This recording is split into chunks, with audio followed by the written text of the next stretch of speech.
Good evening, ladies and gentlemen and councillors. Thank you very much for coming out ahead of the F&GP meeting this evening for this extraordinary full council meeting. Two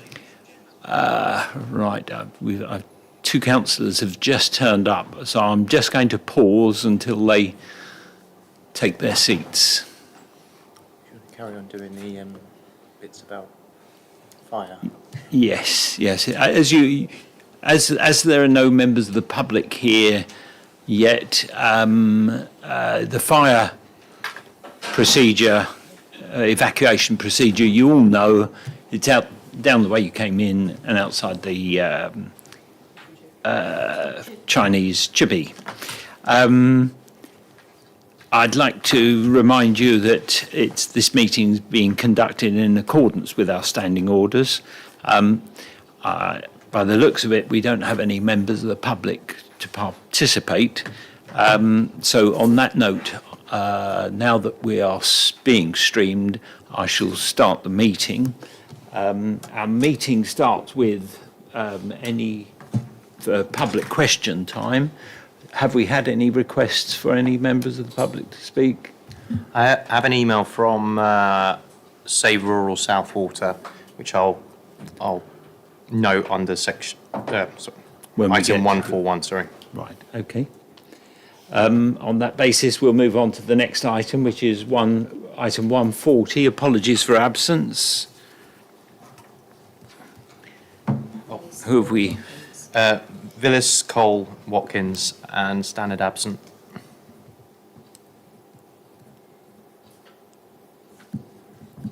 Right. Thank you for that. Now we'll move on to item 141, which is declarations of interest. Before I get there, I'll just ask you, have you all received the PAC details for this meeting? And have you had time to read and understand them? Right, thank you for that. Therefore, do any of you have any declarations of interest on this item, the next item that we'll be discussing? No, there's no declarations of interest. Thank you for that. Now we'll move on to the only item left on this agenda, and that's the neighbourhood plan. Within that report, you would have seen the recommendation by the planning committee that out of three options, they have put forward their recommendation that council consider this and make a decision tonight on what option we choose. What I'd like to do is make sure that all councillors get a chance to speak, recognising that our F&GP meeting is planned for 7 o'clock. I will limit you to just speaking on the item once, and that way it allows everybody to have the opportunity to ask or raise the questions. If you want further clarifications, then yes, that is permitted. But what you can't do is just keep talking about the matter. So we're going to have a decision for tonight. Now, I take it you've all read that and you've understood it. So what we'll do now, I think what I'd like to do is just clarify why we're here and also the reasons that have led up to it. As you know, under the Localism Act, neighbourhood plans were encouraged to allow communities to have a say in how their communities were shaped. We completed our neighbourhood plan in 2021, and it really did help us shape get an idea of how Southwater was going to look. Part of that plan process was that it had to be reviewed within 5 years of the commencement of the plan, which meant that by June 2026, that 5-year term was up. At the end of 2023, we submitted a completed review document to Horsham District Planning Committee to say, would they please advise us on the next stage, because we'd completely reviewed it. It took them over 6 months to respond, and Chairman, it was to the planning officers, not to the committee. Sorry, it was the planning officers. You're correct, Councillor Vickers. Thank you. Yes, the planning officers. It was to the planning officers. It took them over 6 months to come back to say, no, we don't think you should. We can complete this review because the local plan is just emerging, and we want to align everything up with the local plan once it emerges. What happened was the local plan didn't emerge. It subsequently still hasn't emerged, and therefore, in effect, our review, which was the correct time and the correct practice, failed because it was out of date. So we were going to have to go back again. As a result of them not reviewing that in time, we had the Horsham Golf and Fitness and various other things that have come up, with the Horsham Golf and Fitness being the biggest thing, that the inspector looked at and said, there's no housing, there's an insufficient housing requirement, and therefore you are going to have to accept this as part of it. Had our neighbourhood plan been reviewed and accepted by Horsham District Council by that stage, it would have carried far more weight to allow a defence of that. But as it happens, we are now in the position that we are because it wasn't reviewed. Therefore, because of that, we have now got 3 options. The 3 options are continue and do another review, but this will be sort of only address part of the problems that we're going to encounter in the future. A brand new neighbourhood plan based on the existing plan, but of course the material changes would be significant, and therefore it would be a new neighbourhood plan, or we do nothing. Now, we've got to recognise that the whole purpose of the neighbourhood plan was to allow the community to have a say in the shape of it. If we do nothing, you've had the pros and the cons explained to you.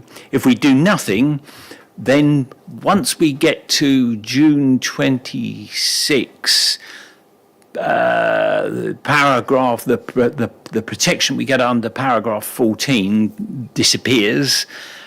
We've still got other protection, but in essence, we're fair game to any development anywhere. We can't resist it. If we go for the review, then again we'll have limited protection under that, because the review now would become, as it were, only a half job by looking at the housing needs.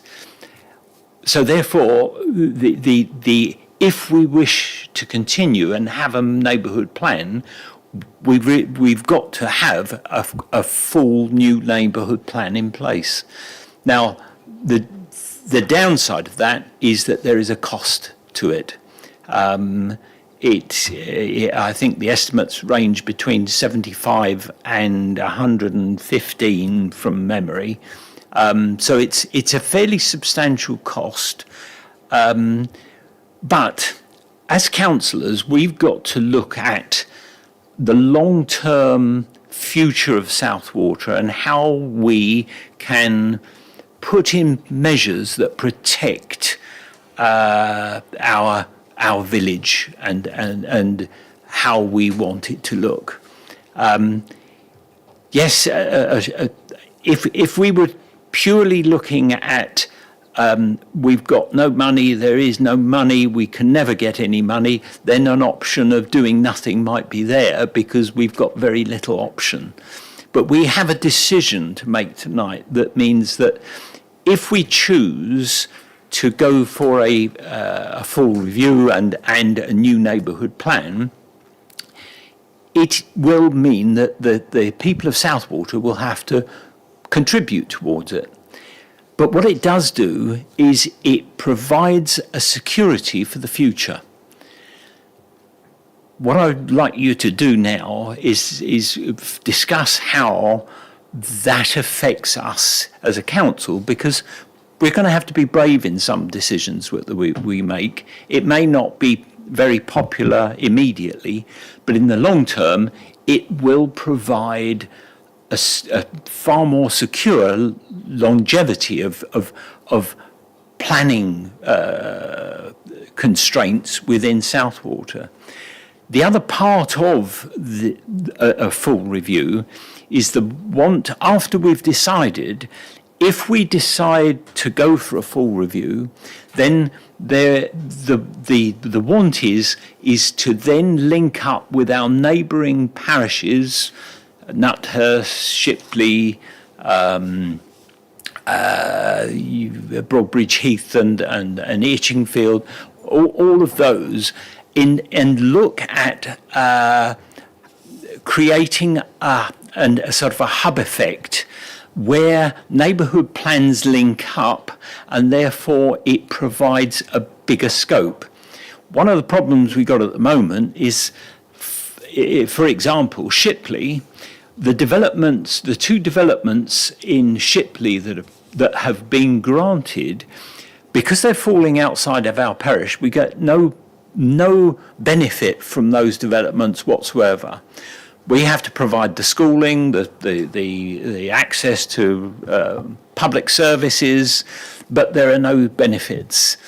And by taking a hub approach, then those developments that are on the outside, the periphery, can be used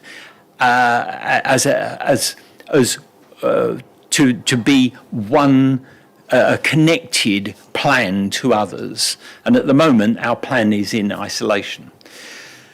We can't do that until we do a full review. So what I'd like to do on that note is just open the floor up and just let you have a chance to discuss this and raise your concerns or how you see it, and let's discuss. Yes, Councillor Pearce. Mr. Chairman, your last point about neighbouring villages, has any of this been discussed? Are there any talks with our neighbours about this already? Because you're kind of saying that's might what happen, we will become the hub. Has that been agreed with the other villages? Not yet, because we haven't got to the stage of doing it.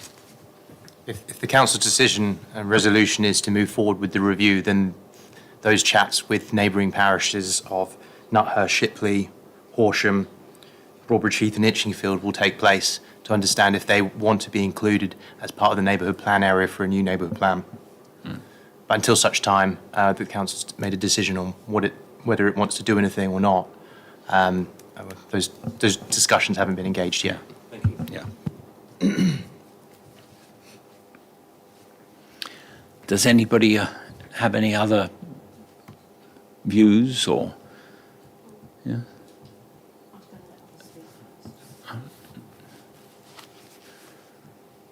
No? Councillor Potts. Break the silence, why not? It was interesting hearing Radio 4 at 5:45 tonight before I got here, actually. One element of it was about the government looking at areas to build 800 metres away from train stations and granny flats as a key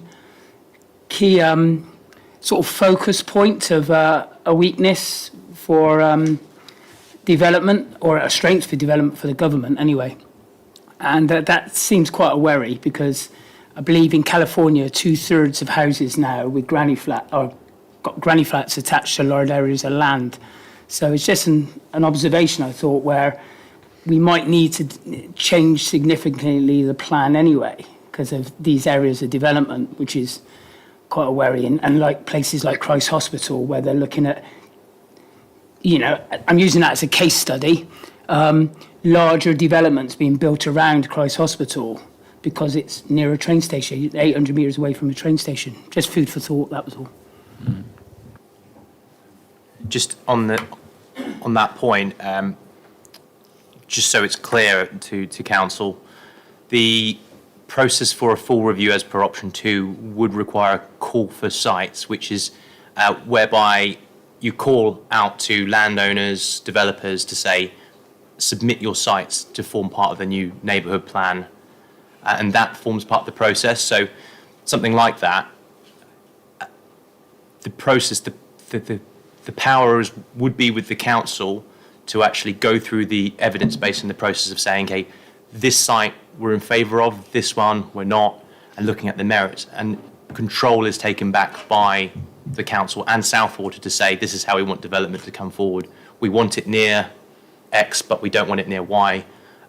We're content with it all being in this area and nowhere else.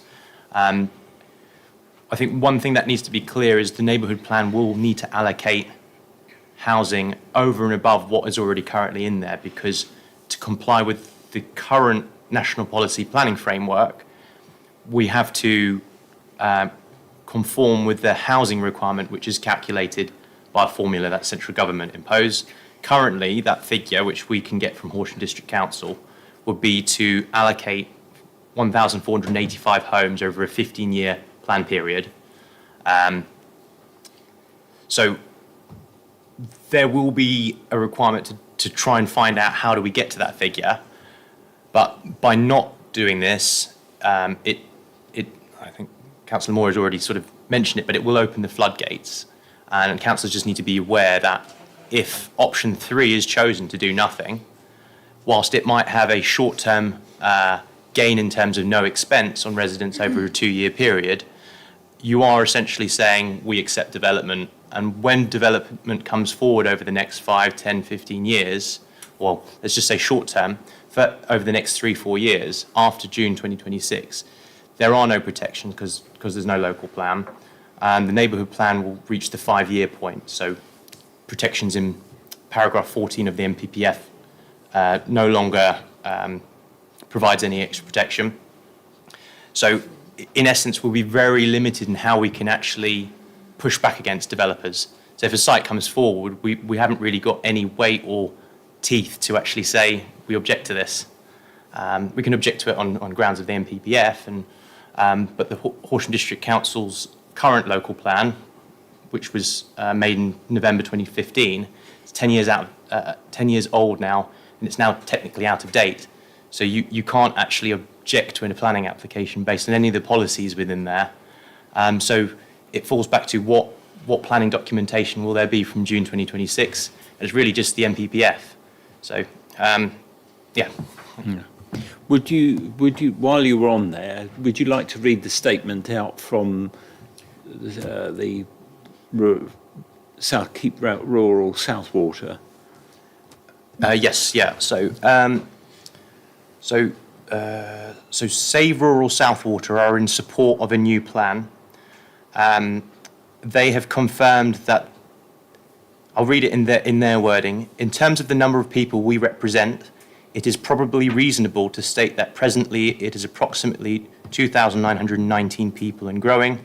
This is based on the number of people that have signed our petition against the Berkeley Homes development. We continue to get signatures and plan a renewed engagement based on the current proposal from Berkeley Homes. We think we will get more numbers aligning with us based on the arguments about overdevelopment, 40% population growth, water scarcity and general infrastructure issues, as well as the obvious desecration of valuable farmland and environment. I hope this answers your question. Look forward to future engagement with SPC on behalf of Save Rural Southwater and the community. So I think that's just something to bear in mind, that option 2 has the backing of Save Rural Southwater. I think I have received an email from our Vice Chairman of Planning, Jeff Phillis, whilst he appreciates he's not at this meeting and he can't, he's not able to vote or proxy vote, he has expressed his view would be to move forward with option 1 at this time. His reasons being that he's worried that the government planning review might undermine what powers neighbourhood plans have at the moment, and that undergoing the process, the government can then just change things so development happens anyway. In that respect, we've no control how government decides where they're going forwards, but what we do know is that the Localism Act is an act of Parliament. They would have to. It's a serious thing to try and undo that all, but it can be undone. But it's a lengthy process. Anything that's in place now will have to then be undone if they wish to do it. Taking the vote away from people, I think they'd have to think long and hard in saying you've got no control over what happens in your neighbourhood. Not impossible, but I think they would come under a lot of criticism if they would go down, if they were to follow that route. But we can't. We can only surmise what they may do. We can only use the best protection that we've got on offer at the moment. Councillor Everard. Sorry. Who was first? Yes. That's fine, you go next. So just going on from what you've just said, as councillors, I think we have a responsibility to the parish and we have a responsibility to the residents to actually do something to protect the village that we all live in. And even if we weren't to succeed, we need to be seen to be actually doing something to try and look after our parish. So I don't think personally, there's any other option other than to get something done so that we do say what we think is the ideal resolution for us. And, as they say, it's better to try and fail than not try at all. We have a responsibility to people and we have to be seen to be doing that and not just rolling over and letting things happen, because purely on you did nothing, that's what we looked at as doing something. We have to do something. So I think that is what we should do, personally.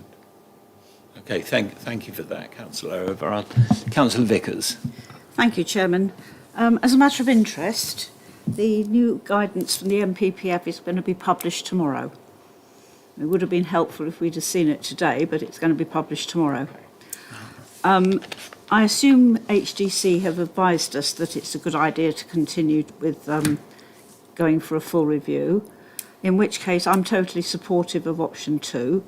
Yes, you're quite right, we must do what we can to protect what little green spaces we're going to have left in Southwater. There's been huge development here, and there will continue to be huge development here, and what we really need is the infrastructure that goes with it, and we need that up front, not at the end of development. So anything that we can do to show that we as a complete community are together on this. It's not a huge amount of money to add to the precept. It is a bit of money, and some people might object to that, but I think Councillor Everard is quite right. We have to be seen to be doing what's best for this community. A question, which I probably should have known the answer to, one of the main benefits of having a neighbourhood plan is the extra SIL money that we get. Without a neighbourhood plan, it's only 15%. If you've got a made neighbourhood plan, you get 25%, and it is a considerable amount of money that the parish can choose to spend how they wish. So my question is, do we know what happens between June 26 and when we have a made neighbourhood plan? Do we continue to get 15% or 25%? I need to double check this, but as we already have a made neighbourhood plan, we should be getting 25% of all future development. It would be useful to know that, but it's a really Yes. good So, it's a really good reason to continue to do Yes. a And revise. my understanding is that the benefit is for the whole plan period. Correct. Yes. That's my The, understanding. but the it only just- thing is that we haven't been able to review the plan as it is required, and Which we're is- not. I think we need to clarify Yeah, that as that well. would be very helpful, Justin, if that can be done. But I totally support option 2. Thank you. Just to clarify, the 15% is also capped at, I think, £100 per dwelling. Yes, The 25% is uncapped. is uncapped. Yes, yeah. We've been talking about what the potential of the costs of this. I would go back now. When I first joined the parish council, I was reading reports from auditors saying, you've spent all your reserves, you are getting dangerously near handing over control of the council to Horsham District Council because you've spent all the money.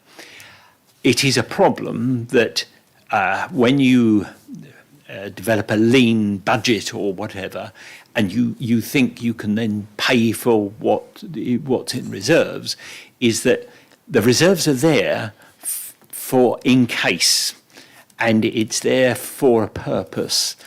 If we try and go down the route of just using reserves, you face becoming you're underfunded in your general reserves policy. We have a general reserves policy, and we're approaching it now because this last year we had a lean, what we classify as a lean budget. So that means that this decision that we have to face now is that we recognise that the people of Southwater are going to have to pay for, this is going to appear in their precept.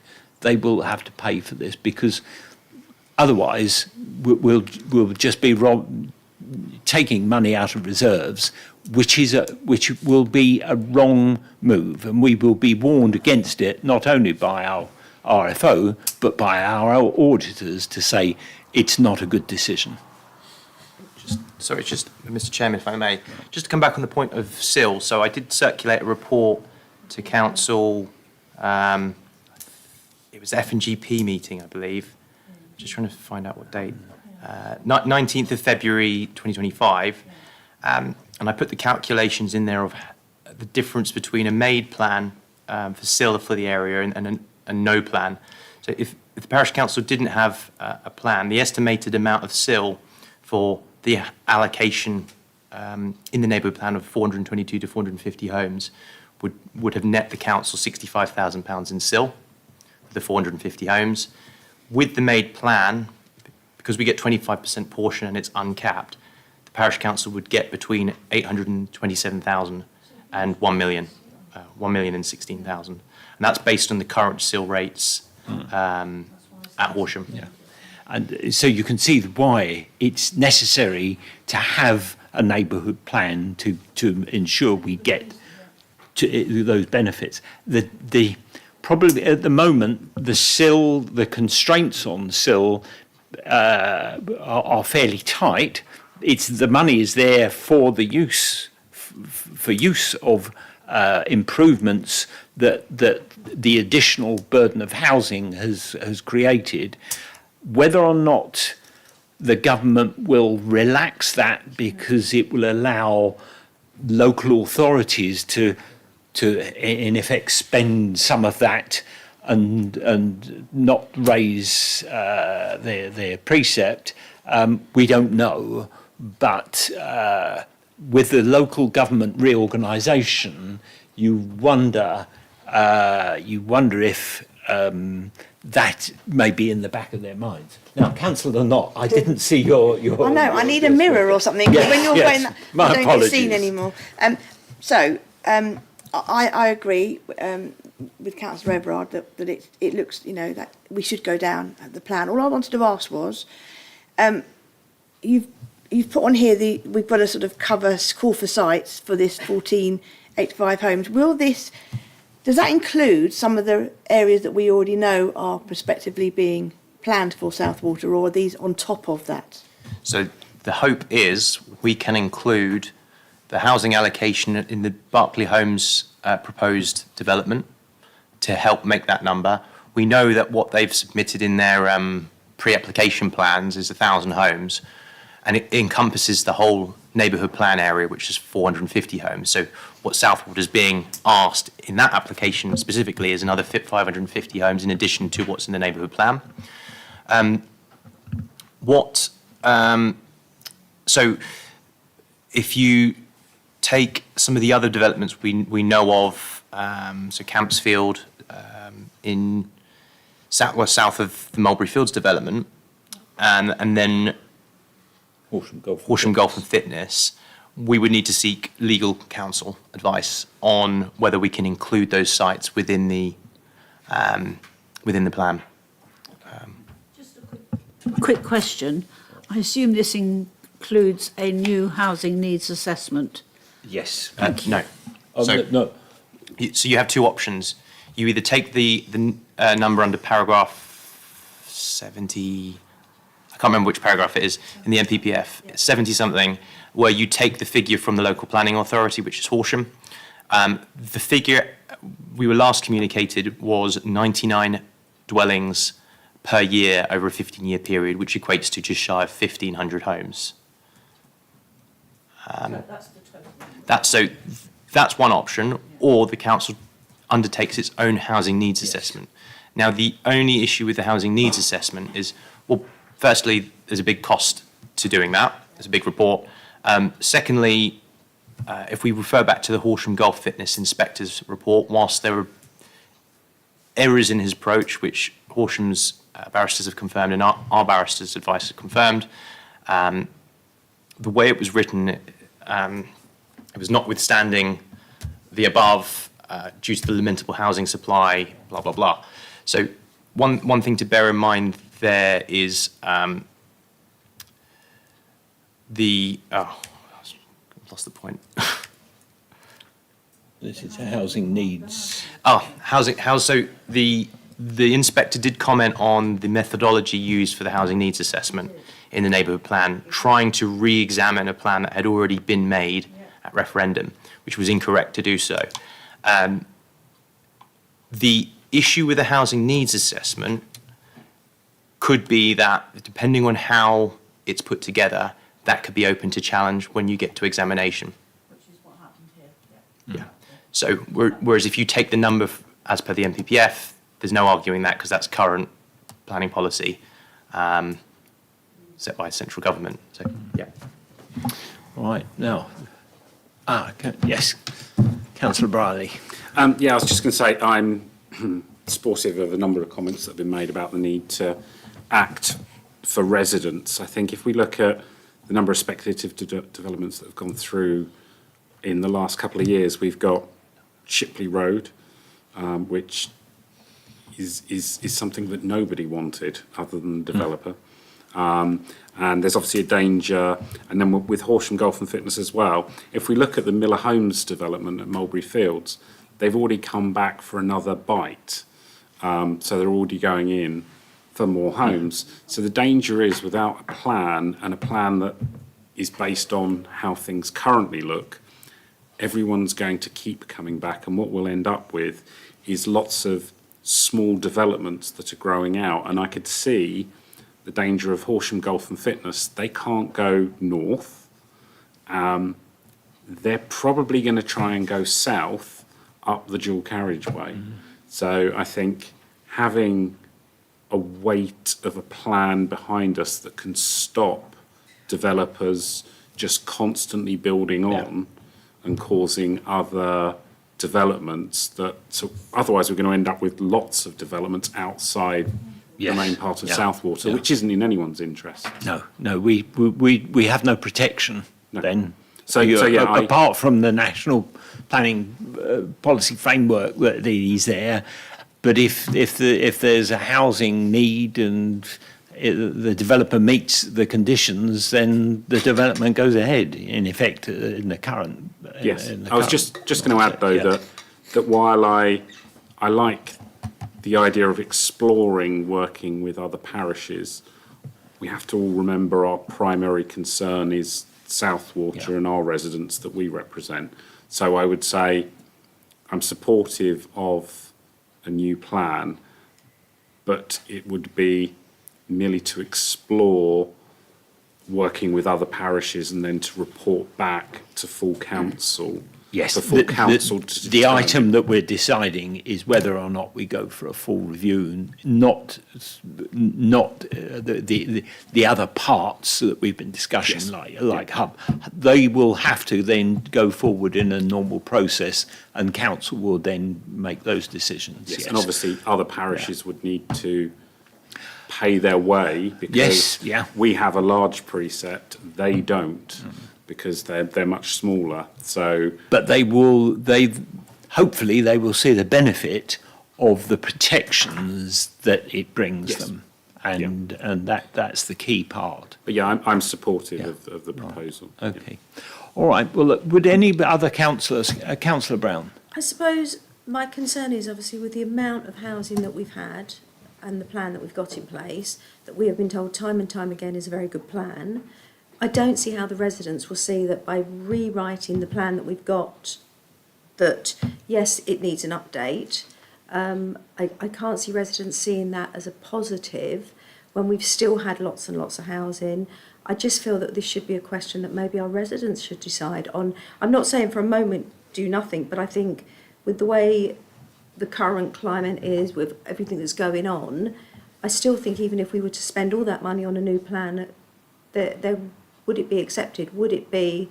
It seems at the moment we're in a very flux situation that to agree to spend that amount of money, I can't see how residents at the moment would feel that was very positive. I'm not saying for a minute don't do anything, but Well, you know, you've said that by writing a new plan there'll be material changes and they would be substantial. What does that actually mean to our residents? So just to provide clarity around that, doing a complete review, a full review as per option 2 in the report, that will involve going from almost the beginning. So a call to sites, building the evidence base, and doing all the technical and planning assessments. Then there is quite rigorous consultation process with public. So public will have their say on the draft plan. That is a requirement of the process. So Regulation 14 requires a 6-week public consultation. So residents will have their say as to what sites they want included and not included. And then there is also a 6-week statutory period under Regulation 16. So throughout the entire process, residents will have the opportunity to be consulted and be involved. In terms of asking them whether they want this or not, I think the petition by Save Rural Southwater speaks quite high volumes. If they've had nearly 3,000 people sign it, then I think that needs to have some merit and some weight in the decision made this evening.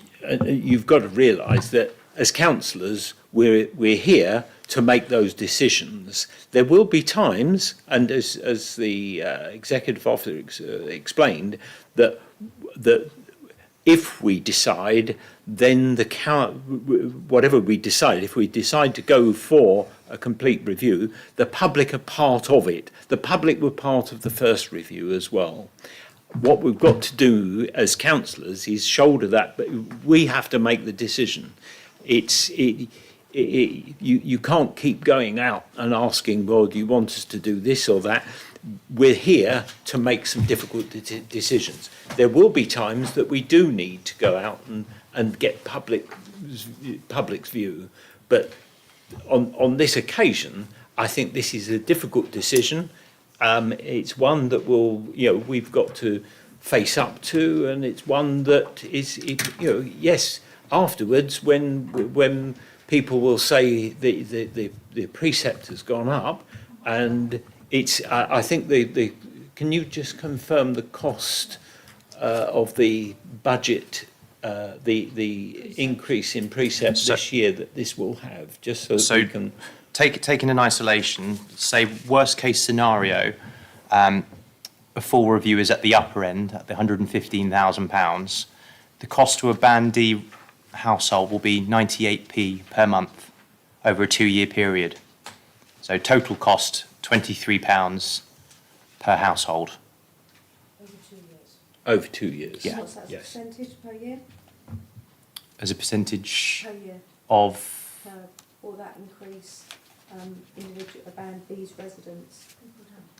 I don't have, If we looked as a percentage, I know everyone goes, oh, it's only £10 a year, but as a percentage, if everything only goes up £10 a year, as a percentage, what I'm saying is, so at the moment, currently, what is it a Band B person would pay per year for the Southwold Park?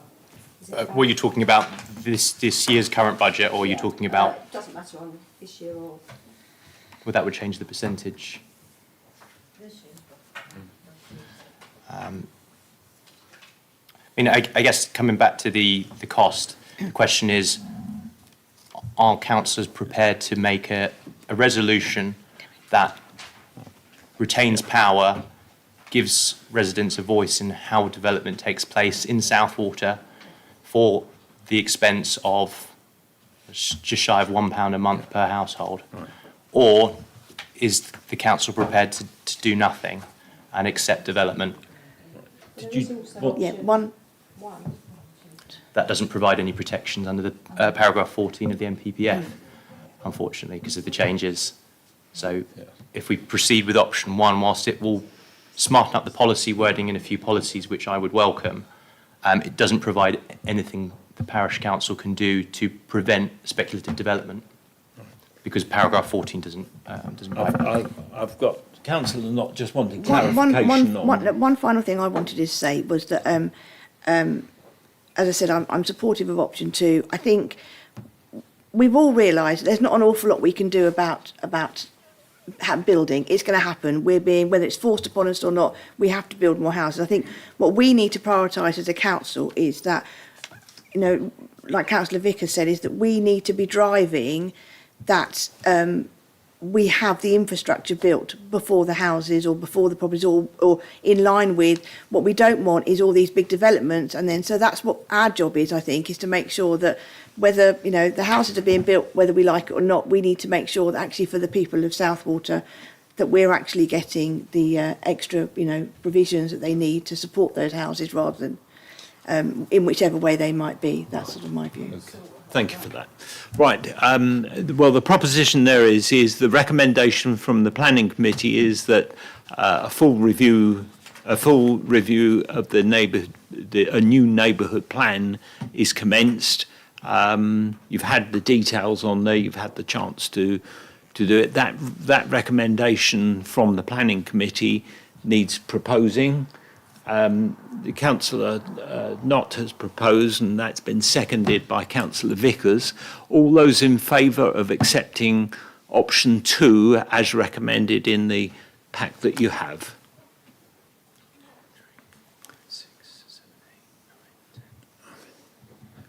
Any against? Any abstentions? One abstention. Any against? No, the motion is carried for option 2 of the neighbourhood plan. Thank you for that. I think it's important just with that resolution, I think it's important to clarify that this review is not contingent on cooperation from neighbouring parishes. They're either on board and want to be part of the plan area or not. If they are on board, then we need to discuss and negotiate what their contribution is to the costs of doing the plan. But It stands at the moment, it's the Southwater neighbourhood plan. yes, yeah. Yes. So next steps will be for myself and the Assistant Executive Officer to get in touch with the neighbouring parishes, to invite them in for meetings to discuss that possibility and whether they wish to partner with Southwater Parish Council and produce a neighbourhood plan area that is more than just Southwater and includes their areas. I think one obvious area I think that will be important, or is important, is Shipley, because you've got the whole of Shipley Road there. At the moment, there are no protections in that parish. So and there's a large border that we share. Well, thank you very much. It's not an easy decision, but I think we can explain why it is, and I think we've been able to understand the decisions that we've had to make. And why we've made it, and it will be important for us to be able to explain that to the people of Southwater so that they realise that we're acting in the best interest of the people of Southwater. So I'll move on to our next item, which is the next meeting, and our next full council meeting is on the 21st of January 2026, and that's by that date we will have to also approve a budget, because that's our last time to meet before we have to submit the budget to Horsham District Council. So I thank you all very much, and I now call this meeting closed. Meeting end time 19:02. Thank you.